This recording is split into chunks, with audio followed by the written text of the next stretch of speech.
அப்படி தான் ஒரு மனைவி ஒரு மாமியார் வீட்டில் இருக்குது. அவன் தினம் அப்பப்போ போய் வர்றான் பஸ்ஸில் ஏறி. ஒரு நாள் அவங்க அப்பா பார்த்தாரு, நானும் 10 நாளாக பார்க்குறேன்டா, தினம் போய் வரையே நல்லா இல்லை அப்படின்னா. இன்னும் நல்லா இல்லை, எங்கே வந்து பாரு, அங்கே தான் தெரியும், உன் வீடு வேறு என் வீடு வேறு அப்படின்னா. இல்லைடா எதுவும் மரியாதையாக இருக்காதுடான்னாரு.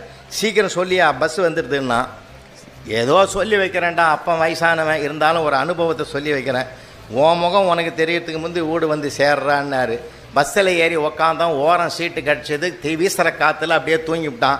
என்னமோ சொன்னாரா அப்பா, உன் முகம் உனக்கு தெரியறதுக்கு முந்தி, என்னமோ வயசான காலத்தில் அப்படி தான் சொல்லுவார் விடு அப்படின்னு அர்த்தம் புரியாமலே அப்படியே ஆனந்தமாக பயணம் பண்ணான். போனான், மாமியார் வீட்டுக்கு போனான், வடபாயசத்தோடு தடபுள்ளான சாப்பாடு, ராத்திரி தங்கினா. மறுநாள் காலையில் எழுந்தான், குளித்தான், வந்து உக்காந்தான். மனைவியை கூப்பிட்டு கேட்டால், அம்மாடி என்ன டிஃபனுன்னா. அந்த அம்மா போய் அவங்க அம்மாவை கேட்குது, மாப்பிள்ளை உட்காந்துங்கிறாரு, என்ன டிஃபனுன்னு கேட்டுது.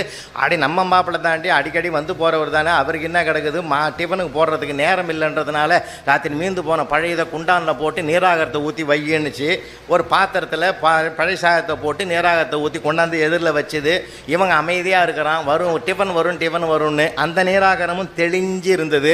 இது இன்னான்னு இவன் எட்டி பார்த்தான். அந்த நீராகரத்தில் இவன் முகம் தெரிஞ்சுது.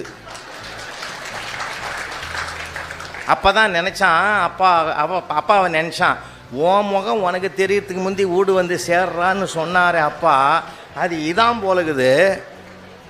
போலகுது நினச்சி சிரிச்சாங்க. அவன் சம்சாரம் கேட்டுது, எதுக்கே சிரிக்கிறேன்னு. இல்லை எங்கள் அப்பா புறப்படும் போது இது மாதிரி சொன்னார், அதுக்கு வருத்தப்பட வேண்டியது, சிரிக்கிறியே அதுக்கு இல்லடி, அந்த ஆள் எத்தனை தடவை இந்த மாதிரி முகம் பார்த்துருந்தா எனக்கு சொல்லியிருப்பாருன்னு நான் அவரை தான் நினச்சி பார்த்தேன்னா. அதனால் வாழ்க்கையில் சார் கொண்டாடுவதற்குரிய நிகழ்வுகள் நிறைய இருக்குது.